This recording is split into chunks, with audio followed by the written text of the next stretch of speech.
Today you hear a lot of women talking about building wealth, and they give advice to other women on how to do it. But the stats show that many of them do not have wealth. Let's get into it. A few things every woman who is in their 20s and 30s needs to understand if they truly want to build wealth. First thing, all that partying stuff, save it for later, okay? Use your years where you have the most energy to build wealth and secure your coins, all right? You'll have all the time in the world to party and have fun and all the things. Focus on being stable and creating passive income as fast as possible. Don't spend your 20s letting love and relationships stress you out. Little girls want Birkin and Chanel bags, but wise women want assets, equity, and freedom. I don't care who's walking around with a Louis Vuitton bag. I don't care who's walking around with a Chanel bag, because before I was able to go out and buy the Louis and the Chanels, I was investing in my education, I was investing in my knowledge, and now I have assets that pay for those material things. But if you don't have assets that are paying for those purchases, you are moving backwards. Stop focusing on the materialistic things all the time and start focusing on building wealth so that you can walk into Chanel, walk into these designer places, and go and cash out on those items without having to think twice about it. In one sentence, she's talking about don't focus on material thing. Then in the next sentence, she's telling people, well, the reason why you got to work hard is to get the material thing.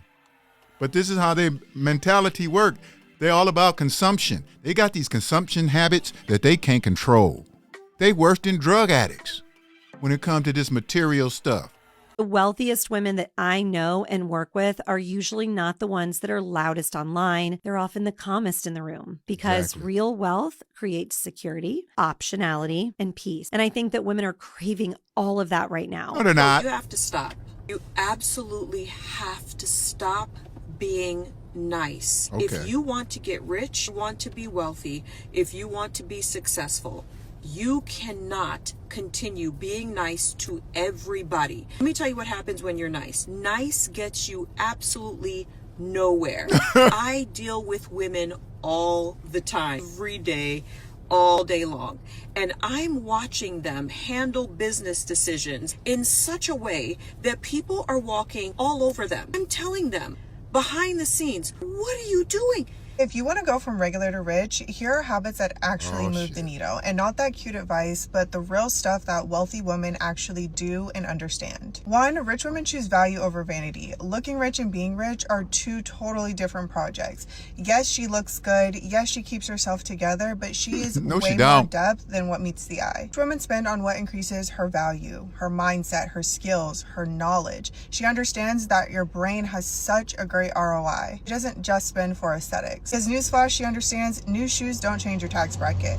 New skills do. 2, they decide their future before they can afford it. Oh, man, these women is something special. What type of knowledge do they? No wonder women, the dating world is all messed up, because a lot of these women, I don't know if it's young women, but a lot of them, they listen to women like this. And they all full of bull crap. She doesn't know anything about a tax bracket. She's not thinking about her future. Look if you was thinking about your future, you would save some money that you spending on that fake ass hair right there. Respectfully, I'm a boss, I'm an independent woman, but I will not play that independent role with a man. If I need help, I'm going to ask for it. If you offer to do something, I'm going to say yes. I'm not going to stop a man from being a man, or because I want to be this big superwoman. I only have to put on that cape when I have to, not when I want to. I don't need a man. Yes, you do. I don't need a man to make me feel good. I don't need a man to take me out. I don't need a man to fulfill me. I don't need a man to make me happy. A man is not a necessity. It's an added value to my life.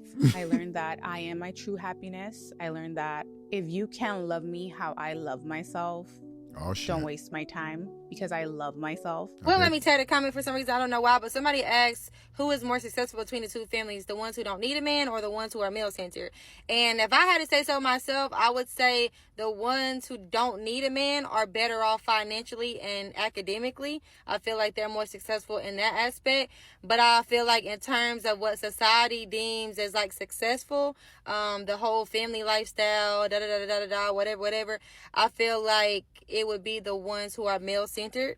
But I think that the ones who don't need a man can definitely stand on their own 2 feet. The other side is questionable. Some women need a man, but they'll change their mind the next day. And then a lot of these women that's, I don't need a man, is based on how they feel at that moment, how they're doing at their job, how they're doing in their life. That's why you see so many of these women coming back. I'm done with being an independent woman. Yeah, because they failed trying to get their own bag. And they don't even understand. That's how we look at them. As soon as they start saying, I'm tired, I'm done with being an independent woman, we're looking at you like, yeah, because you failed. Now you want to clean up, man. I have to work 40 hours a week just so I can have a place to live. 40 hours a week makes me $2,000 a month. And my rent is $1,660. So I work 40 hours a week so I can have a 2-bedroom apartment. Work 80. And an extra $300 a month. Like, it doesn't cover my phone, internet, food, you know? So not only do I not have any extra money, but just working makes me so exhausted that I don't have time either. Oh my God. Like, I get off work at 5:30, come home, and I'm just so tired. Anything that I need to do outside of work, I then just push off to like... Wait a minute. She looked like she was just getting ready to start crying, and then that quick. You see that? Crazy. The weekend, and I'm like, I'm just too tired to do this after work. I'll wait until Saturday. So then I end up with so much to do on the weekend that ends up having to be split into 2 days. So I have to do stuff on both Saturday and Sunday. So then I don't get a day off. I don't get a day to relax. I don't get to decompress. So it is really like working 7 days a week. Bro, I'm not gonna fucking make it in this fucking world because, like, I know. Tell me why I just went to fucking Kroger's and got groceries. I just got paid today. My last fucking paycheck. And I spent $73 fucking on popcorn, crackers, Cheez-Its, milk, ranch dressing, tomatoes. Just basic shit, man. Like, don't date brokies. If you follow me, you already know not to do that. Only date people who are financially sound. Dating someone who has no connections, who makes less than you, is not socially sound, is not able to network or do anything that will help progress themselves in life is going to be your downfall. You will try to pick them up. You will try to help them out, do free labor, work on their business. They end up resenting you. So don't waste your energy and time dating brokies, because you could spend the same energy and time dating people who are wealthy, dating people who have connections, who can teach you something, who can buy a course for you, who can elevate you in your life, because otherwise, what the fuck is the point? Like, what are you doing there? It is amazing. They talk about not dating brokies. Like, all these rich men are everywhere. That's the smallest percentage of men with wealth, men with money. So are they saying they don't mind sharing the man? Because that's what's going to happen. They don't want real love. They don't want true love. Matter of fact, when a man is in a relationship and treat them well, those the dudes who get cheated on. Those the dudes who get disrespected. Start drinking out of a champagne glass at home and see how you change. No. You're going to feel more entitled to something better. You understand? Because you give yourself better. Even with the little bit that you got, you're still going to present it in a better way, in a richer way, in a classier way. Okay? You're going to treat yourself how you want to be treated. You got expensive taste, so what? So what?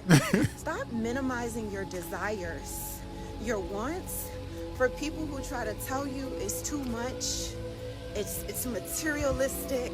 It is. It's this, it's that.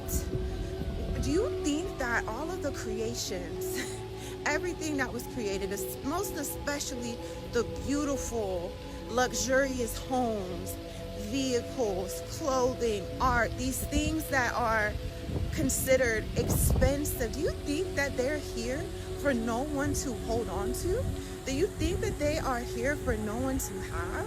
No, absolutely not. The reason why people will say, oh, it's too much, or that just doesn't make sense, nobody needs all that. The reason that they are like that is because in their brain, they have decided that such a thing is just so far out of their reach. I'm women don't want the man, they want the benefits that come with him. And it is a bucket list for them that they can check off. They check off the wedding, the house, the kids, the vacations, and once they got it all, they want to remove the man, but they still want him to fund the lifestyle. Preach. The women that are on that path just think that a man can just start over with everything that he's built with her. But how can he if he's still supporting your lifestyle? Don't nothing make me feel more executive than hopping out of a black truck. When I'm in a black truck, bitch, you can't tell me I'm not an executive, okay? Bitch, You know what? I hate to say this, but anytime I see a woman who got hair glued down on her forehead, I just know the laid edges is not for me. I do not like the glued hair down woman. I know when I see that, I'm out. And tattoos. Right there where she got that one. you ain't even gotta go far. You can go 10-15 minutes up the street and go to happy hour. But it's something about having your door held open, having all of that room, and being treated like the queen that you are. It's just rich bitch activities, okay? Y'all, and to be honest, like, I don't even want to work. Like, I don't We know. Like, people ask me, what's my dream career? Like, what do I want to do? Bitch, I don't want to do nothing. Like, y'all, I just want money. Like, I don't want to work. Like, I don't want to, like, study. I don't want, like, what? Like, I just want to, like, I just want purses and shoes, and I want to go to Miami. But, like, y'all, I don't want to work. Like, that's just, I don't want to work, y'all. We know. We know you don't want to work. You know, when you was little, they used to tell you money don't grow on trees. She think it does, though. She think money just gonna fall out the sky. How else you gonna get money if you don't work, girl? You need to go work that pole, because you look like you in good shape over there. That's what you need to do. Go work that pole. You stupid, TP. Yeah, you know, it's a damn shame a lot of women have this mentality that she has. I don't want to work, but still want this executive lifestyle. And then after they talk about it, it's T. Stop it with all this madness. Because I guarantee you this. That's how she want to live her life. On her back, on that bed. That's all she want to do. That's probably all she good for. Because she look like she in okay shape. But that's what she want to do. This is her dream job. Right there. That's her dream job. All right, folks, that's it for this video. Until the next one, the truth will set you free.